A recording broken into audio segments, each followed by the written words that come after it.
That's right. Greetings, fellow armchair Imagineers. Tiki here. And Blue Dragon 5. And tonight we're talking about a fan film that, in the words of the incomparable Donovan Martin, breaks down both Batman and Joker's ideologies and philosophies to their very last atom. Thank you, Donovan, for that elevator pitch. It's Batman. Dying is Easy, a fan film deep dive. Now, Dragon, tell them why we're here. Yes, so Bat in the Sun is basically these guys are kind of the kings when it comes to Batman fan films, as well as just honestly just kind of a lot of like very really great kind of fan driven kind of fan works. Like these are the guys behind Superpowered Beatdown, which essentially is kind of like the live action version of Death Battles. Only the audience votes versus the statistics necessarily. Like, they ask a bunch of fans and do like a poll, and that's usually who determines the winner of those battles. Kind of realize, pretty much off the panel or off the screen, wherever they're pulling from, and kind of like on the computer screen necessarily. These guys do top-notch work, and they have since '05, with some of the earliest work being, to my recollection, being this thing called Patient J. They had done stuff like that. They had like this Batman Legends thing. They've done a few teases. They only have a few full works. Anyway, so these guys, Aaron, basically the whole the whole kind of company, Bat in the Sun, the whole kind of organization is really headed by the Shirka family. Sean Shirka is the father, and Aaron Shirka is essentially the guy who plays the Joker in this, and he's the guy who runs, he directs and runs, and he's pretty much kind of the Joshua Thomas of Bat in the Sun. Mm-hmm. In many So, okay, respects. I just want to highlight that it's great that we've talked about two very distinct and different Jokers from two sides of the coin. Dragon, one a more comedic take, and this guy, oh boy, he might be laughing, folks, but it ain't funny.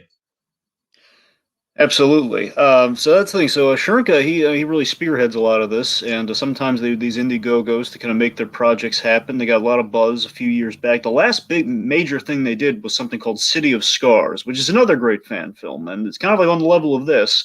Different guy playing the Joker, but that was basically Shrinka took over the Joker role after this. That guy, I assume, went on to become a makeup artist. Mm-hmm. But yeah, these guys do top notch work, and it's always been the same Batman, Kevin Porter, who for me, if we put this guy in the big screen, he would be the definitive Batman without hesitation. Kevin Porter is like, he could, short of like getting John Hamm in a bat suit, this is the best you're gonna get. Yeah, he embodies it quite nicely for sure. Absolutely. So, this in particular was the byproduct of a recent Indiegogo. I want to say has been worked since either before or during the pandemic. It's been in the works for a while. Indiegogo doesn't have like a time limit on it, and they had a number of stretch goals, and they kind of reached not the highest tier of it, but like the second highest tier. They reached like, I want to say like $75,000 or something along that line. When the goal was basically, it was always like a Batman visiting Joker in Arkham. That was the main fundage. It was basically like one scene, Mm-hmm. and then it just kind of it grew from there. And that's how they got all the bells and whistles and the extra scenes and the action. I assume the big names that they got for this, which is amazing. And yeah, it's again just an Indiegogo effort that for a psychological Batman Joker film. And also Kevin Porter coming on to this after recovering from kidney surgery. So yeah, he's he's always been kind of like one of the go-to Batman. Thank goodness he's all right. And my God, he's doing some of his finest work here. Oh yeah. Yeah, it kind of takes some elements of like, it's kind of Killing Joke esque in the whole like Batman and Joker having their quote unquote final confrontation, but it definitely does a lot of twist with it. And so yeah, I guess right off the bat, Dragon, we kind of forgot to do this. Like we kind of did this the reverse of how we usually do it. We got to background first, but that's okay. That's okay. We needed to lay some context, so let's give some thesis statements here. I agree with Donovan and the fact that like the ideologies and philosophies absolutely just broken down phenomenally well. And just generally speaking, I just think the theatricality, just we don't have a lot to work with. We have a few locations, a few scenes, but my God, do we just make the best of it, man? just the makeup, the performances, some of the cinematography. I think Kevin Porter has a wonderful presence as Batman himself. Like you said, he just kind of like leaps off the screen. And yeah, let's not bury the lead any longer here. Michael Madsen is Bullock. I mean, goddamn, come on now. That is just when he first showed up, Dragon, I was like, no, like it can't be. It can't be. No. Like it took me a solid minute to come to realize, like, yeah, oh yeah, that they definitely got him. Yeah, I mean that alone is just kind of worth the price of admission. But yeah, outside of the star power behind this, it's just a wonderful work. So Dragon, I want to stress here, the words in this, the words written down in this tome are, I think they're very poetic, but I really don't. I really think us, like, we'd be doing a disservice if we just sat here and quoted the whole thing word for word. So we're going to go as beat by beat as we can. But I just want to emphasize, Dragon, let's not. We could be very tempted to just bog down, like, oh, wasn't that line the greatest line ever? But let's just try and be, let's just have brevity on our side here as we dive through this. I think it's inevitable that this is going to be longer than the actual fan film itself, but let's not try and make it too much longer. Just kind of laying that flag there. All right, Dragon, your thoughts? Yeah, I am. I watched this, and before I was even like 5 minutes in, I was like, "Oh my God, I gotta show Tikas. We have to talk about this. This thing is. I mean, again, I'm a big fan of Bat and the Sun's work, and again, so rarely do they get to do like a full story. Because again, I mean, these guys do excellent work, but they can only go so far based on how much fundage they have. Because it's all it's kind of it's. I mean, Kickstarter is pretty much how they get their funding. Otherwise, it's like it's coming from their own pocket. And these guys do excellent work with what they do, but going as far as they can sometimes, they can only do like the opening act of a fan film. So you have Patient J, City of Scars, and then this. These are like the three completed films that they've done. This is the best of them so far. I mean, City of Scars is good. It's just it's kind of like the last Batman Joker story in a sense. It's good, but I mean this is something special. I felt. I just love how kind of niche and intimate it is. It's pretty much like it's kind of like I love that on the dawn of the Snyder Cut coming out. And yeah, and I'm sure that's the main reason it's coming out when it's coming out. Like, hey, Batman's gonna be very buzzworthy, and I don't know how accurate this is, but I think it was just more like a marketing thing where when this thing was put out, they had like hashtag Aaron the Shanky for Aaron Shanker for HBO Max, which I absolutely full support. I mean, come on, this is the Batman. This is the guy behind a Batman show on HBO Max you want, right? Oh yeah, absolutely. I would totally be vibing with that for sure. To me, this is like the most lovely FU to Snyder I've ever seen in my life. It's like is how you do it. Oh boy, you know. Be careful what you say about Snyder, Dragon. I don't mean that in like a hateful way. I mean that more of like it's kind of like, okay, hold my beer, Zach. Let's right, reframe it like that. Okay, it's more of like, okay, you got your 4 hour thing. It's basically repackaging something. Okay, this is how you do Batman. I was very and also last thing I'll say here is again very impressively kind of going back to there's Batman influences from all over, including the Affleck Batman in this as well. There's Batman influence from all over, which I'm head over heels for. And what's so great is like Batman the Animated Series, this thing's only 22 minutes long, along with some post credits. It feels like a Batman the Animated Series episode, Dragon. It really does. It is a movie in 22 minutes, and it feels so wonderfully satisfying. I mean, there's so many nice things to say about it. Let's not bury the lead any further. Let's talk about these nice things. All right, let's do it. How do we start out? All right, let's see. So we start with some 89-esque music, and basically see kind of a suit up going on here. We see the bat suit. We see a CG kind of Batmobile, very much styled to the Ark. It's kind of a mixture of the 89, the Anton First car, and mainly the Arkham Asylum Batmobile. Now, I'll admit, the worst thing I could say about it, and this is worse in like lowercase letters, folks. It's like, I mean, yeah, you can tell it's CG, but who cares? Look at what they did. Honestly, Dragon, I feel like the way that they integrate the CG is kind of like intentionally in an animated sort of way, where it's like, if they wanted to, they probably could have gone a little bit more realistic with the CG. But I feel like with going the stylistic route, they kind of like, it almost like maybe it's just the presence of Michael Madsen talking here, but it's kind of got like, especially with the cityscapes and the blimps and everything, it's got like a vaguely Sin City vibe of like, we know it's fake, but stylistically it's kind of supposed to look fake. You know, it's not really supposed to look real.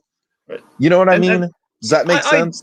I do, and also, I mean, this is pretty much how old when they do CG sometimes in their work, and usually, I mean, still it looks good. It's just you can kind of tell, and that's kind of their signature. That's kind of how their stuff has looked for this point. Again, it's a budgetary thing, but it looks. The point being, I agree with you. It does the job well enough. You know, it's fine. And again, adds to the base of the wide cityscape shots look perfectly fine. I'm just talking about when we have the Batmobile close up going down. Yeah, It's like, I'm not yeah, good. The Batmobile's a little. Yeah, that was a little awkward. yeah, Not but gonna again, lie. what do you ask from them though? They're gonna build a Batmobile. I They're mean, gonna like, come build a on. Batmobile, Dragon. God damn it! I will There's only accept so nothing much. I less. mean, they have to rent one, or like it's ridiculous. I mean, I don't fault them for that. I'm saying it's like the one chink in the armor Yeah, of the yeah, movie yeah. anyway. So, just all fairness, just to call it out and then to move on. So, All right. we have these men guarding an apartment lair. We have these the TVs reporting. I like how we kind of use the TV later. The TV is kind of a pertinent clue that's going to come back by Act 3. The TV is reporting about these 3 missing police officers from the GCPD, and there are no leads on the case. And we have this great glimpse at Commissioner Gordon, played by Oh yeah, Casper Van. I'm pronouncing this right. Casper Van Dien, or is it Van? No, it can't be Van Dien. Van Van Dien. Dyne, I think. Yeah, the guy from Starship Troopers. He's the guy from Starship Troopers. He was on Monk, Alita, Madness and the Method. This guy, I mean, if they get him in the Jason Mewes movie, Madness and the Method, I understand how they got him. And my God, Tiki, we only got a glimpse of Gordon in this, but I'm so The glimpse of satisfied Gordon with is it. it's very comics accurate, to be sure. It's very much if I'm isolating he's a very specific Gordon, which fits with very much Uh-huh. with the tone of what they're doing overall here. It's very a lot of Arkham game influence. He's very much the Jonathan Banks version in live action of Jim Gordon in the Arkham Knight game. It's you look at that game and you look at these two side by I can side. totally It's see that, yeah. flawless. And I It's totally great. forgot that Jonathan Banks played him in Arkham Knight. Both I totally Banks forgot and that. Cranston have been Jim Gordon, and I love that. Anyway. So, so we have this great line from a brief but memorable line from Casper Van Dien. We got the best people. I just sounds so much like him. It's so perfectly real. We got the best people working on it, but trails run cold. It's like just the desperation, but the hope of Jim Gordon. It's like, he's doing all he can. He's frustrated, but the truth is, we're gonna need to call in some help, and we know what help is gonna get called in. It's like, yeah. All right. So we reveal the goons, what they're doing here. They're holding a little girl hostage. So we have steaks, man. Look at all that steak. It's a nice, juicy, medium rare steak, Dragon. Quote some of our betters, in the shape of a bat. So anyway, so by the way, so this whole opening sequence, this hostage situation, this was a stretch goal. So again, the stretch goal, as I mentioned, cool, it was cool. Arkham was the only part of this. We were supposed just to get the Arkham. That the Arkham thing is the fan film, maybe a Bullock before they got. This honestly feels like a mini kind of like, hey kids, here's your Mad Hatter short before the main feature. In a good way. And I love it. I think it's great. This is where they got kind of the action stretch goal. Like, we're going to have more action if we reach this goal. Sure, my God, sure, do they have action? yeah. And it worked nicely as like a great little coda, a little opening to the short. Anyway, so a little cold open that also kind of reveals some pivotal information when you go back and rewatch it. So it kind of works both ways. Absolutely. Okay, Very so economic. we have some great stealth takedowns. We have a guy outside. The light goes out. He's using his phone, and out of the darkness emerges an arm, a bat arm. He's like drags him into the shadows. I haven't seen a more intimidating bat arm since the cover of The Dark Knight Strikes Again. Yeah. Isn't that the one with the fist? Well, you said Strikes Again. I'm just trying to. Yeah, I think it's what you're thinking of. Yeah. All right. Anyway. So every time I think of Strikes Again, I think of that weird up close eye shot, which is like, why is that? No, I'm pretty sure the main cover of Strikes Again is literally just like a Batman fist. Right. No. Actually, wait. No, you're right. And T-Guy can say for certain you're right about that. Okay. Yay, I'm actually right about something Batman related. Okay. So we have this great action inside. Just fantastic. Non-lethal. It's brutal, but non-lethal. Again, Snyder, take notes. And okay, I'm gonna pause you right there, Dragon, because that right there, I'm glad you hit on that, because that is kind of like the FU to Snyder that we're really talking about Mm-hmm. now. Donovan, if you're still watching, look, Loving FU. Yeah, like Snyder, he's definitely got some interesting ideas stylistically and philosophically for sure. Because But they're definitely paying homage to the good stuff he did in this too. I mean, let's be honest. But I think at the end of the day, if there's one thing with Snyder that Dragon and I can agree on, it's like he took Edgelord Batman to the extreme. And this is more kind of like it's reining Batman right over to the edge, but not crossing the edge that Snyder crossed. You know what I mean? Like he's still brutal. He's still crossing some lines that I don't think like let's say a Kevin Conroy Batman would necessarily cross. But it's not fucking just murdering people willy nilly. Yeah, it's basically it's a skosh over Arkham Asylum Batman, Arkham game Batman. It's like where again that Batman still has the restraint, but like what if you push that just an inch where there was blood after he punched people? That's what we get. Right. Again, not after like one instant we're gonna throw like a crate at a guy, but more like okay after he hit a guy because he's really angry a couple times. Makes sense. You know, when you hit people, sometimes guess what? They bleed. So you know. This has been Science Hour with Blue Dragon 5.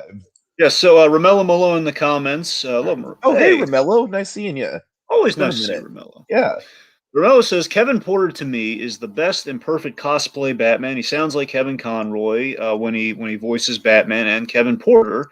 I love it's a kind of an anthology of Kevins amongst the Batman. I love that. I know, right? That's cool. Kevin, it's like it's the requisite for the great Batman. They should be named Kevin.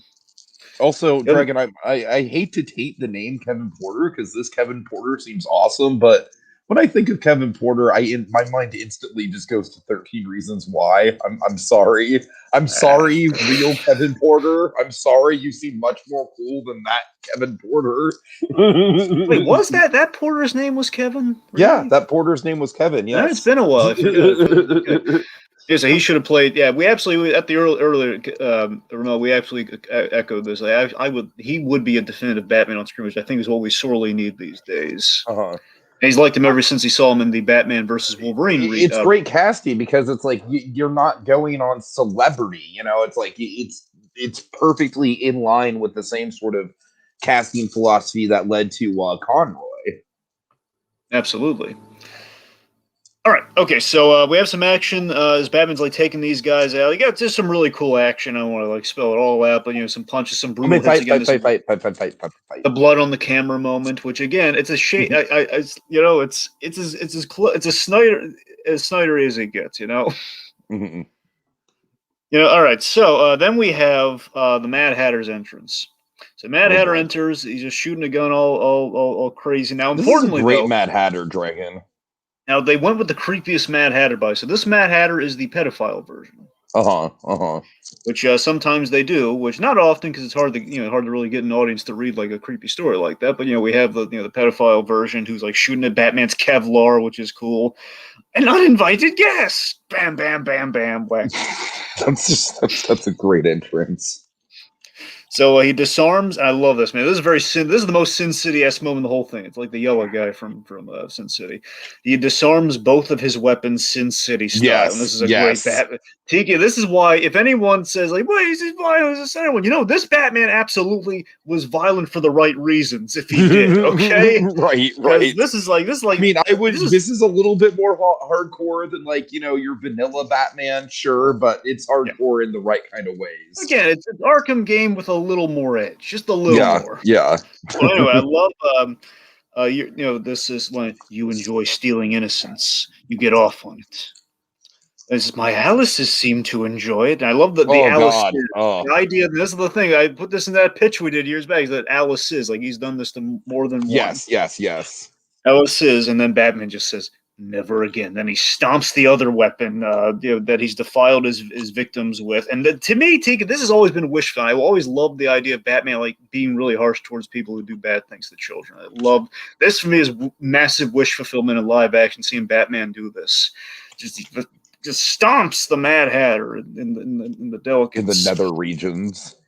Yes, and the girl then hugs Batman, just very desperate, very scared. This is haunting, man. Whoever this little girl is, she's acting her heart out, man. Just like please take me away from here, please. please don't leave me here. And then Oh Batman comforts God, the girl, like, that is a great Batman that's a opening. fucking Yes! excellent shot right That is there. how you That's open a like a Batman Batman story. poster image. Yes, it's phenomenal. All right. And Okay. ladies and gentlemen, the celebrity cast, this evening, Michael Madsen is Harvey Bullock. Yes, sir. Let's see what transpires. So 2 months later, after a gorgeous shot of the city with all the Easter eggs, man, I'm talking All like the we have the blimps. Iceberg Lounge, we got the Uh-huh. blimps, which is the best part. The blimps. Yes, we have Axis Chemical. So again, they're really melding it. That's an '89. There's some '89 Batman Returns reference with Shrek Towers and the Axis Chemical. That's great. Uh-huh. So the signal has been lit up, not by Jim Gordon, who's in the hospital, we learn, but Bullock, who's kind of, I don't know if he's like an interim commissioner at this point. The point being, he's been tasked with contacting the Batman. So we have a bad entrance, classic. And we have a very crass Bullock. It was no time for the Batman has no time for Bullock's lack Can of I just candor. Like, say what I do you want? really love the way that Matson is performing Bullock, where he's just absolutely making it his own. I feel like usually with Harvey Bullock, people just kind of like riff on the animated series version. I mean, I very much feel like that's how Donald Logue was playing it, and I love Donald Logue for sure. But I feel like with this, it's like he takes the concept of the character, but the cadence and delivery, Dragon, it's a lot more reserved than I've seen of a typical Bullock, who's more of like the loudmouth, fat cop stereotype. You know what I mean? Did you get that vibe? I do. He kind of. I like that his voice ends up being like the Telltale Bullock, but it's a lot richer. There's a lived-in quality to this Bullock that I like. He's not. It's like he's written like the animated series Bullock and like the distrust and everything, and that's kind of the arc of like will he kind of get over his bias of Batman. But yeah, there's a Right, great right. there's very much. I mean, you got your full money's worth with Madsen in a sense. It's like this is people for years. Again, this is the big fan, one of the big kind of fan wish come true moments. Like everyone's like, who would you kick? Because we've never seen Bullock on the big screen. Unfortunately, still have not gotten Bullock on the big screen. And I know this is not quite the That same is thing, but fucking hard to believe, man. we've always gotten close with those Nolan movies. You always have a big cop who ends up It's not being Bullock. I genuinely think it's weird that Montoya has made it to the big screen, but Bullock has not. That Crazy, is, I just mean, I love Montoya, but that's genuinely weird to me. it is. I know, and we always get close with Bullock in those Nolan movies, but we never do Yeah, it. We never pull yeah. the trigger. Anyway, but yes. So a point being, Madsen, he's always been like a fan casting. Like, who would you want as Bullock? And for years, it's always been him. So seeing him finally play it is very fulfilling. It's wonderful. Yeah, absolutely. And yeah, you know what? I kind of love the fact that like these celebrities are kind of like entering the fan film world, Dragon. I feel like it kind of like bursts the doors open in this kind of like dream what if sort of scenarios. Like I'm Yeah. excited if that's the future of fan films. Remember when we did our pitch? I mean, just per like that mold, like I put Madsen as like casting. Yeah, I'd love it if Madsen played Bullock, but what are the chances of that? I'm sorry, what now? There, well, when we did the Batman pitch, years back too, I Yeah. also threw Madsen in there as Bullock, and of course I'm thinking, like, what are the chances of that? And of course, look now, heck, it can be I still want my Michael B. Jordan Two Face. I think that would work really well. right. All right. So anyway, so Bullock's on the case of the missing cops that we heard about 2 months ago. He doesn't have any time to babysit the freak in the cape, as classic Bullock. And Bullock's going like, Gordon respects you. That doesn't mean I have to. And of course, Benson goes both ways. Like, again, they have the catty dynamic, which is great, as they tend to do. So Bullock gives Batman some good news, and this is where Madsen shines. The way he delivers this speech is great for Madsen. Like, I got good news for you. The clown is dying. Such as the clown is dying, which is a very interesting idea, by the way. Of course, obviously, we explored in the Arkham games. Sure, it's always sure. it's always a rich opportunity to get. How do you get the stoic Batman to react to one of the deepest connections that he has within his costume guise with the Joker? I mean, yeah, well, what if the Joker were dying? If you take that element out of Batman's world, how does he react to that when he's not at fault directly? And of course, I feel like given what we know about Batman's plan, which is a very Nolan-esque plan, by the way, Dragon, it's very layered. Oh, yeah. But given what we know, great on the rewatch. Yeah.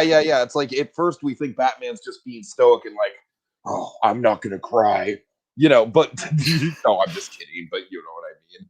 But no, in reality, it's like, no, he's really not dying. I know exactly what's going on with him, and I'm playing my poker face. I love Bullock being the audience here. It's like anything else. Like, wait, I thought you might like set a party or something. Like, you might be excited, might want to celebrate. One of you madness dwellers are getting what you deserve here. And of course, like Batman's basically playing, celebrating death's not what I do. Yeah, Of yeah, I course, really like that philosophy of Batman, where it's like, even with the Joker, it's like, I don't know. I feel like that cuts deep, and I feel like the audience is. Here's the thing with this short Dragon. It's like, tell me if you kind of vibe with this. Is that I feel like we're kind of open to criticize Batman's philosophies just a little bit. Like, maybe he is being just a little too soft on the situation. But like I said, then again, knowing what we know about the situation later, it all makes sense. But I don't know. I just think it's almost like it almost kind of challenges the audience. Like, well, would you have sympathy for the Joker? well, for years, everyone's always had that kind of like, should Batman, kill the Joker argument. And they're always going back to like, why can't Batman kill and all that sort of stuff. And I love that you're right. This does give kind of like in 3 scenes, in 3 acts, essentially. We have the 2 scenes with Bullock and in the middle, the big whopping part with the Joker. Mhm. And in those, we have like a really solid debate for both sides. Like, what should he, should Batman, kind of pull the trigger and should he do this stuff? And I love that we've kind of written it very eloquently and like how to address that conversation and give credence to both sides in a sense. So yeah, it's I'm just saying like everyone's always at kind of like asked that question. I like that we are just kind of addressing it, but not like the cliche way. Because here's the thing: the problem is the reason this it's such a boring conversation is there's no answer. There's no real answer. We don't have that here, but we kind of it's the illusion of an answer because of our little reveal. It's like, well, we have an out, therefore there's kind of a satisfying conclusion, but also we've entertained it on both sides. And why not? Do you think it was going to go down the route of Batman, like essentially framing it that the Joker killed himself? I mean, in the moment, I was unsure. I don't. No. All right, we'll get there. We'll get there. We'll build to it. Okay, so let's see. So okay, so anyway, so then we have like somebody should have pulled it, and this is a great line too, by the way. And like, he kind of directs all that back at Bullock for a moment. That was a really poignant line these days. He says, "Someone should have pulled the trigger on him long ago. You're the one with a gun and a license to kill." Very poignant line. And again, this is the kind of writing you want on that HBO Max Gotham Central show. Like, come on, guys. Yeah.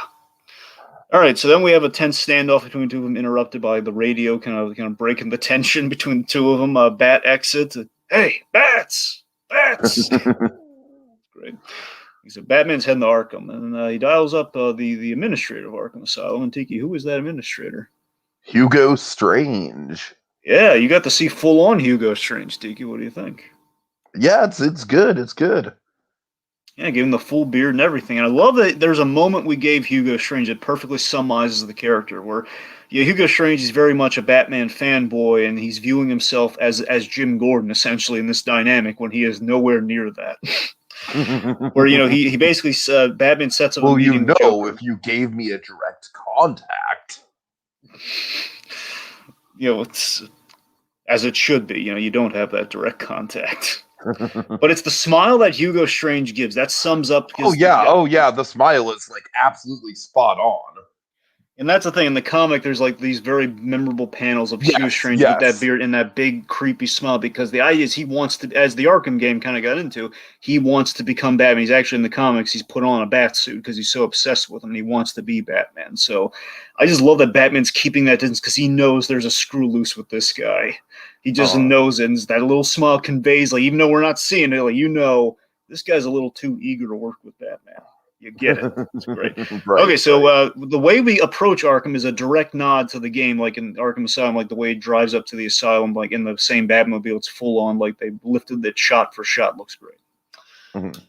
All right, so this is all stretch goal, by the way. All the cameos and all the extra characters, like this hallway walk. This was all like stretch goal too. And this has always been my pitch for Batman, is that I want in the DC universe, even if you could have your main Batman villain, I don't want like the whole 2 or 3 villain thing. What I want is, like, if you go to Arkham, even just for a scene or so, logically, you can get your money's worth by all the different inmates who are in Arkham. You can tease up perhaps for a future film or something. It's like have them in Arkham. I think the problem with that Dragon is just the casting of it. Like, like you'd have to, they'd have to plan like way in advance who's going to be playing what characters if they.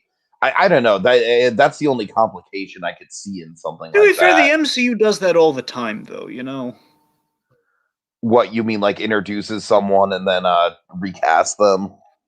Well, no, I meant like rarely does that happen, but I meant like they introduce, they say like their whole lineup, like we're getting all these guys, and they're planning things very in advance. I mean, if DC had gotten their money, had gotten their things together, perhaps they could have that sort of strategy. Like, okay, well, we are going to get to these Batman villains down the line. We haven't contracted, therefore we can have them pop up here and get to them at our leisure.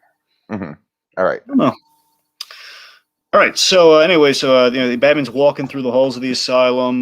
Great location, by it looks very much like Batman Begins meets the Arkham games in terms of the set. That's really cool. We have Hugo Strange on the monitor. A lot of great nods here. Like when Batman shows up, it's called Code B27 for like Detective Comics number 27. Like it's really cute. And like all the inmates, their numbers, the inmate numbers are the year of their first appearance. Like Victor Zaz is Oh, nice, 92, nice. and all that's like Victor Freeze is Good like little Easter egg 59. there. Yeah. So let's see. So we have just the kind of we see Mr. Freeze in live action, like with the ice This carving is a of great Nora. Mr. Freeze look, man. Yeah, it is so cool. I mean, I've always wanted to I'm see a Mr. sucker Freeze for the done blue properly. skin. I gotta say, I'm a sucker for the blue skin with Mr. Freeze. Yeah. Again, it's always that's the one I want to see in live action done right. I want to see Mr. Freeze done right in live action. Oh yeah, I'm totally with you. I mean, I will say that you know me, I fucking love Schwarzenegger, Mr. Freeze, but clearly it's not the comics accurate character. I still love him as an icon of so bad it's good movies, though. Orange Crush 76 says I watched the fan film. I really did did give me Arkham vibes, which absolutely. I mean, this scene we're in right now for sure. Let's see. We have like a really buff Victor Zaz. We got Doug Jones as the Riddler. Yeah, this is great. This is a little cameo, but the man is just so expressive. And you rarely just get to see him without makeup, Dragon. So it's a treat to just see him, like, in the brief glimpses we see of him, just see him like really express his face and the hand movements and everything. He's just so good at that.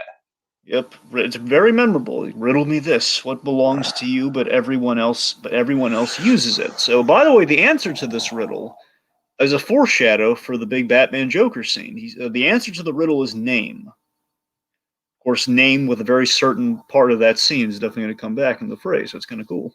Uh Then we have Condiment King, and huh. see, on the first watch, I completely missed that was Condiment King because I love the line later with Condiment King. They're like, "Oh my god, he's actually in that scene too! How great!"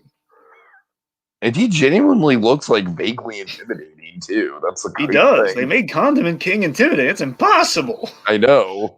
Then we have Ivy. I believe this is one of their regulars, by the way, from the Superpower Beatdown. They got Vera Bambi, I believe is her name. They got her as Ivy. We have a very excited Harley Quinn. Hi, Betsy. You miss get me? my love letters.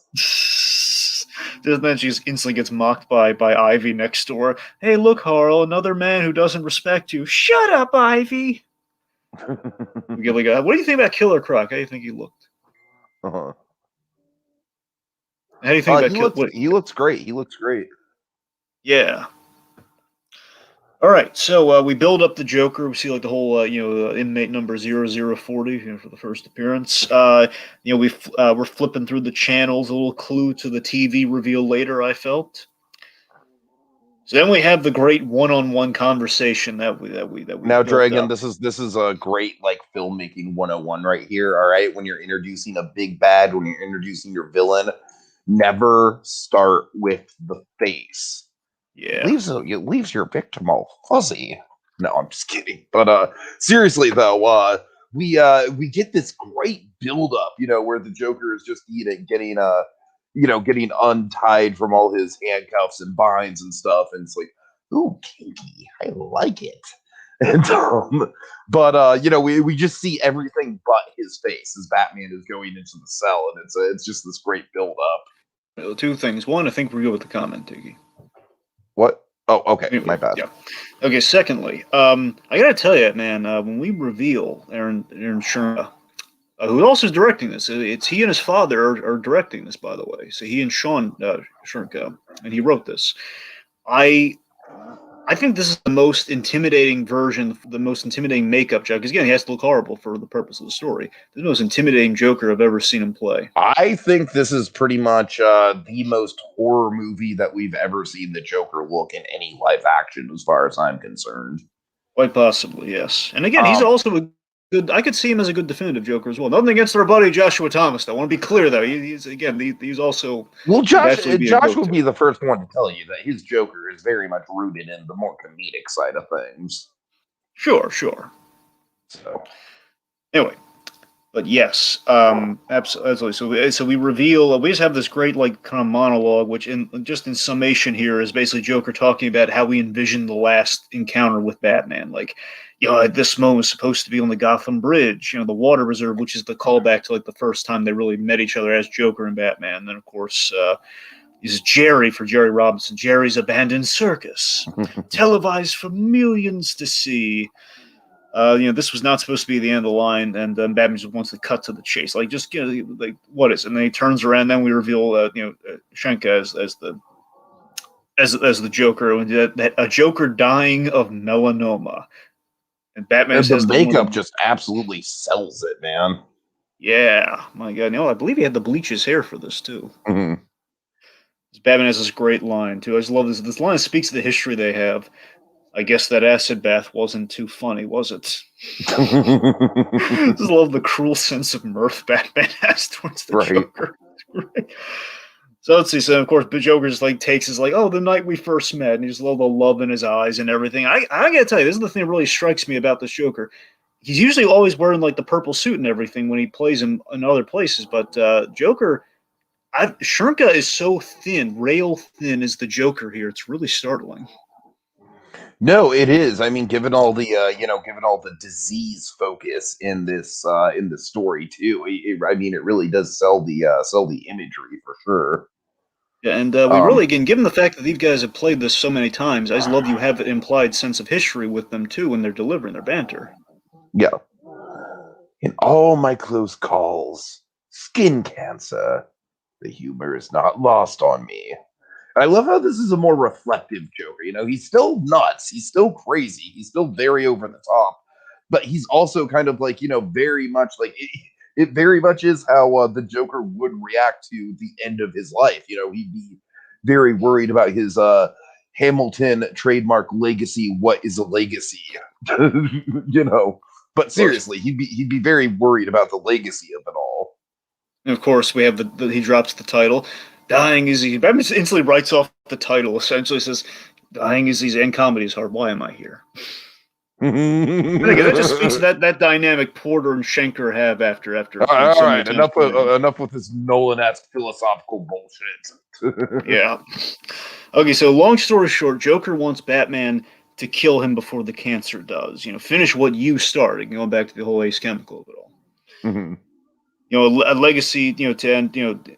Legacy to it's going to end. It can't end with a whimper. It's got to end with it's got to end epic and gut wrenching and all that sort of stuff. The fun and Batman's again is stone faced through all of this, and the Joker's like, hey, this is our final confrontation. You have nothing to say. And again, this is such a classic Batman response. Like, yeah, this is what Batman would feel. It's a very Snyder, like Scott Snyder, Batman moment. Yeah, watch your Snyders. Yeah, New York Snyder, the good Snyder. So I don't care about our legacy.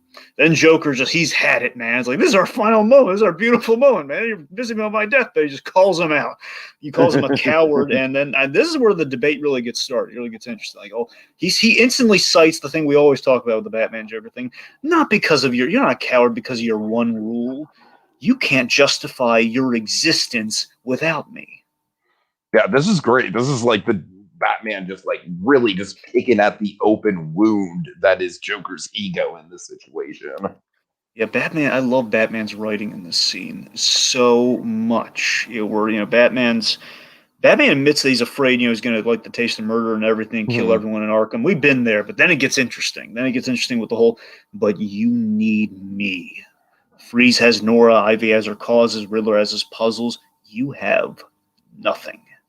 Without me, you become your worst fear. And this makes absolute sense for the Joker. This is a very Paul Dini-esque moment here, where it's like, without, your fear is being upstaged by everyone in here.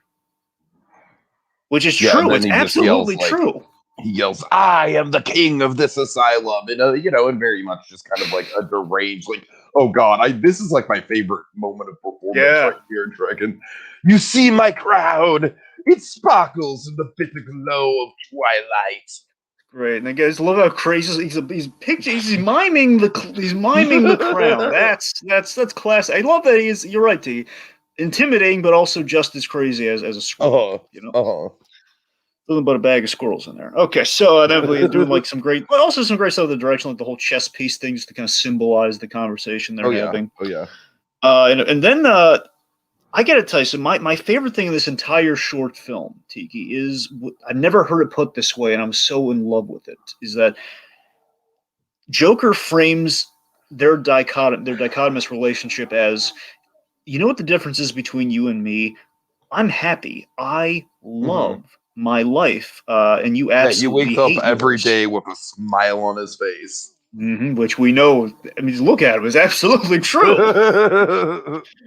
And he's just kind of Batman's miserable as his whole mission, his whole crusade, and the only thing that ever bring him any joy, any relief, is killing him, which he cannot bring himself to. The only thing that's ever going to bring him joy in life is killing the Joker, and he can't do it. But Joker can do that all the time. It's like, that's great. I've never heard it put that way. It's brilliant. Night after night, dead sidekick after dead sidekick, and for what? You are utterly miserable. So then he's pushing Batman to kill him here with the whole,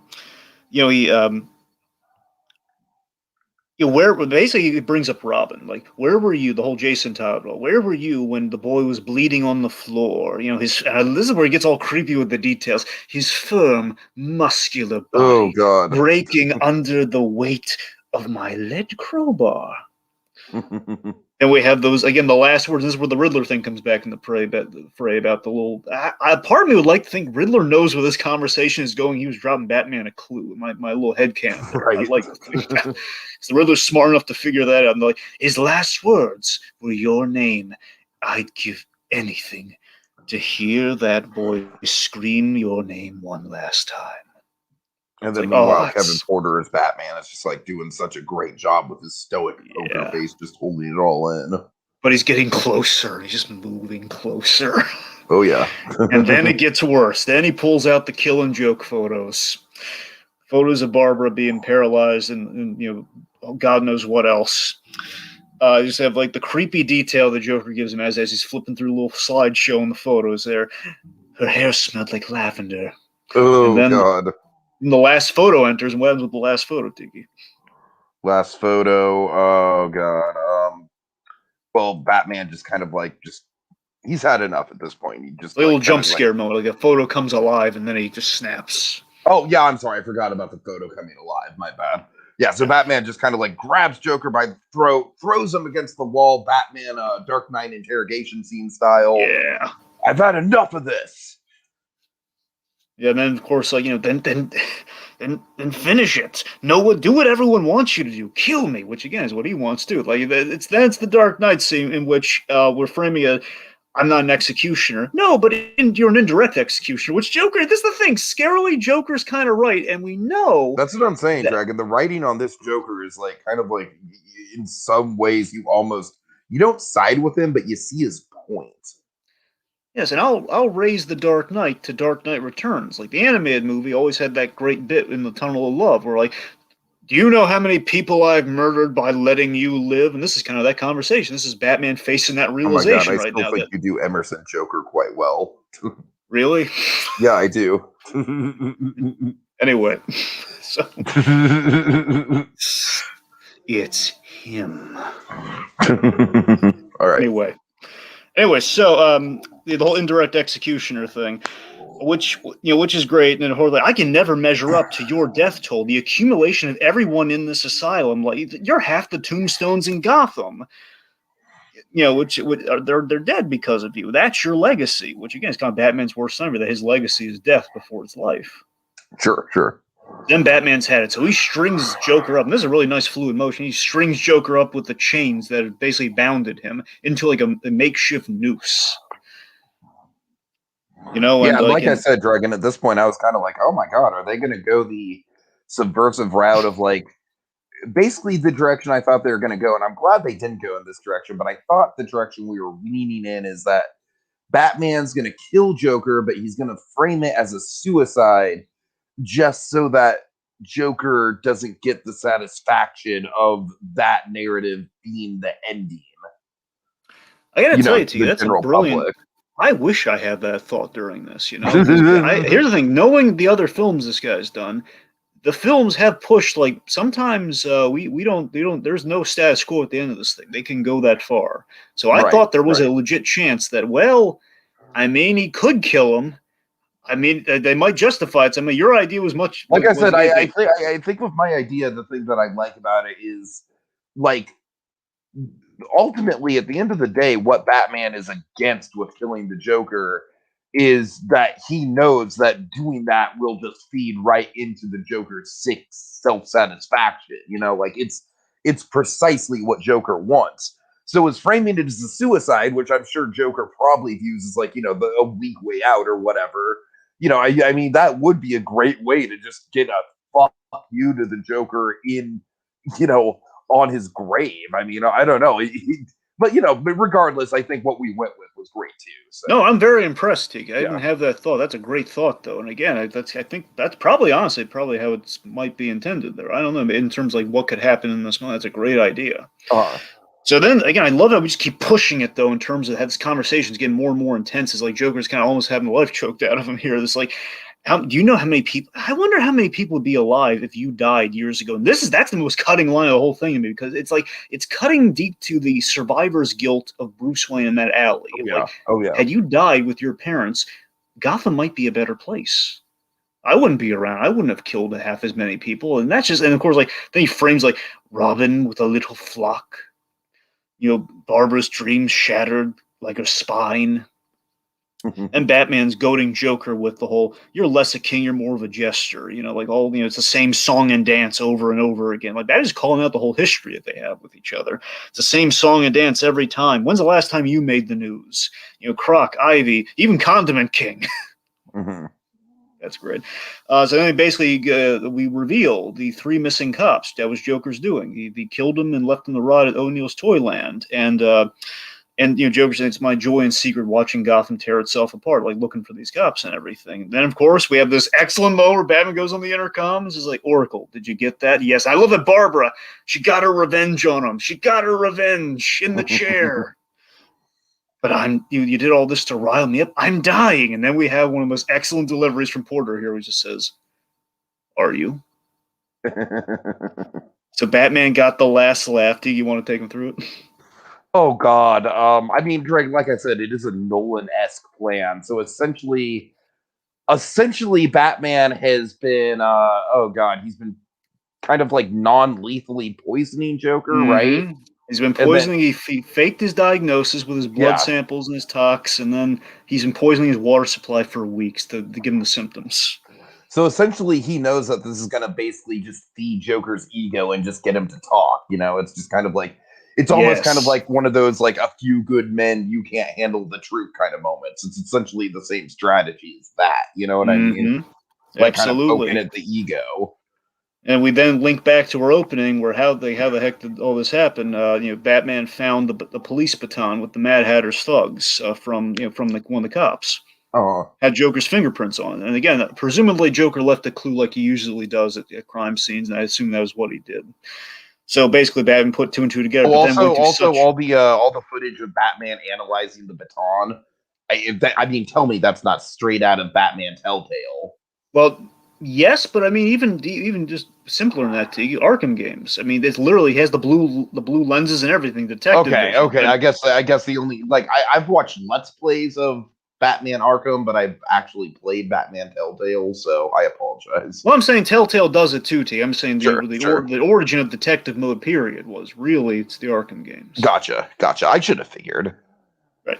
So the point, but yeah, it was really cool to see that in live action too. I mean, seeing that Uh-huh. kind of anyway.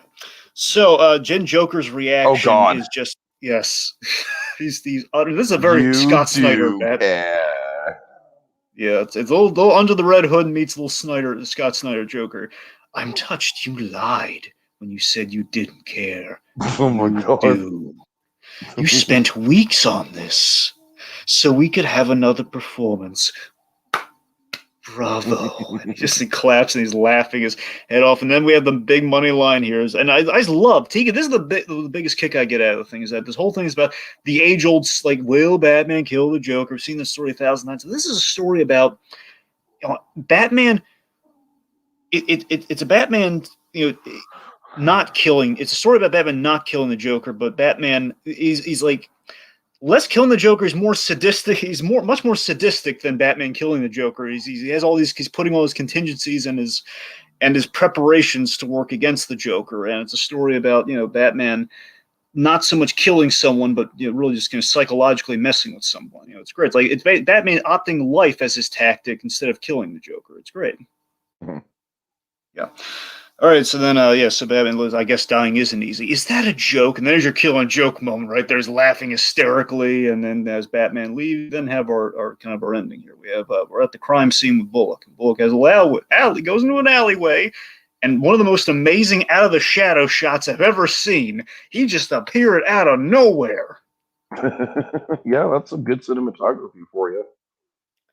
So, just long story short, Bullock asked, Batman knew that the bodies were dead. He already knew this going into this whole thing. He didn't know where they were, but he knew they were dead. This is such an interesting Batman philosophy, man. It's dark and somber, but still very much fits with the character, I think. You gotta tell you, it rocked my world yet again with how great this, how much sense this dialogue made. And just this idea, they're why did you do this? For the families. I took away hope so they could heal, which is pretty much Bruce Wayne's philosophy. Again, once he abandoned hope, that's when he moved forward. That's when he moved on. That's how Batman's created. And he's basically applying that. Basically, we framed Batman's war on crime, the whole I don't want any kid to go through this ever again in a new, interesting way, which is really impressive. And Bullock's he's earned Bullock's respect for a moment here. I see why Gordon respects you. For a moment. I realize maybe under all that, Halloween costume, you're not such a bad guy after all. And of course, turns around, bad exit. What an asshole. Yeah. So then we have the gargoyle money shot in the inner monologue, and basically, Bullock's right about this whole the Madness Dweller thing. Not knowing who or why my parents were killed left an endless open wound, an abyss that I stare into every night. I lack closure, and that lack of closure turned into a monster. But again, it pretty much justifies exactly what he told Bullock. Again, the lack of closure drove him to the edge of madness. He doesn't want anyone else to suffer like that. That's why he takes away the hope. Mm-hmm. He provides closure.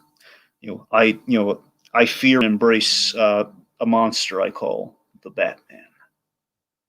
Yeah, and then we have the music, and we have the laugh away song playing during the credits. And this is another stretch goal thing, I'm sure. Post credit scene, Batman, Catwoman. Oh, I totally missed the post credit scene. My bad. Yeah, it's nothing much. These basically you see Catwoman and Batman shows up Selena, and then she's like, yeah, she looks good. And I think the idea is if they did another one, and my theory is that perhaps the next one will go from the psychological Batman story, which we just did here, ideological thing with Batman Joker, to the more intimate, Batman's relationship with Catwoman. Perhaps if they do another one, could be interesting. Okay. I mean, they wowed me here. I think they could pull it off. But yeah, so that's it. Okay, so yeah, just really quick, Dragon, final thoughts. I mean, I think this is probably just as good of a 20 minutes of Batman media as anything that we've ever seen on the big screen. I mean, honestly, I feel like this stuff would fit right into the Nolan Batman verse in terms of how gritty and philosophical it is. But at the same time, I feel like stylistically, I mean, I'm not saying it looks like, obviously it wasn't shot with IMAX cameras and everything like that, but stylistically, Dragon, with the makeup especially, I do think in some spots it's almost better than Nolan Batman. I mean, I certainly think it's way more true to the source material stylistically than Nolan's Batman is. Because I gotta say, if there's one thing I didn't like about Nolan's Batman, it's the whole emphasis on like, hey, we're in Chicago. Get it? Gotham is Chicago, guys. Gotham, Chicago. That's basically what Gotham is. No character to that. Just Chicago. The big buildings. You like big Chicago. buildings? You like big buildings? We're gonna film the big buildings with our big IMAX cameras. Anyways, I'm done crashing on Nolan. I love Nolan, but all right, that's actually a surprisingly accurate description of Nolan in that era. Just, you like big buildings? We're gonna film some big buildings with our big IMAX cameras. Anyways, Dragon, your final thoughts. Well, thoughts for me. Bat in the Sun does exceptional work that really should be Batman on the big screen unequivocally. Kevin Porter again is a definitive Batman if given a shot, which we really should give him a shot. So is Schenke. He should be. I could see him as a definitive Joker as well. I mean, my go-to be Alan Tudyk at the moment, but still, I mean, this guy's fantastic. Well, also behind the camera, give him that HBO Max show. If this warrants anything, give him an HBO Max Batman. Just let him test the waters. I don't know. Mm-hmm. But seeing them get a completed short film that's been their best work, and I think this is definitely kind of top of the heap.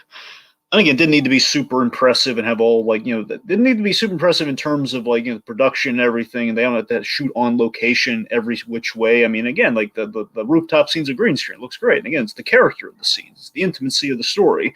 Again, these guys always kind of give you a taste with the superpower beatdowns, but just giving them time to breathe and just giving them just kind of like a full story, like top to bottom, you can see what amazing stuff they can do. I mean, I love how deep and simple the story is. It's again, all the other stuff, like going through Arkham, again, the opening of the Mad Hatter, it's the extra icing on top, but not just bells and whistles. There's, it sets the stage and gives you time with the character. Again, I hope, Schenker and Porter get work going forward. Again, give them a Batman show. Why not? We're giving everyone else a show. We're talking about all these other plans. Let's do something that matters. Let's do something like this. Let's put Kevin Porter on the big screen. Let's do it, man.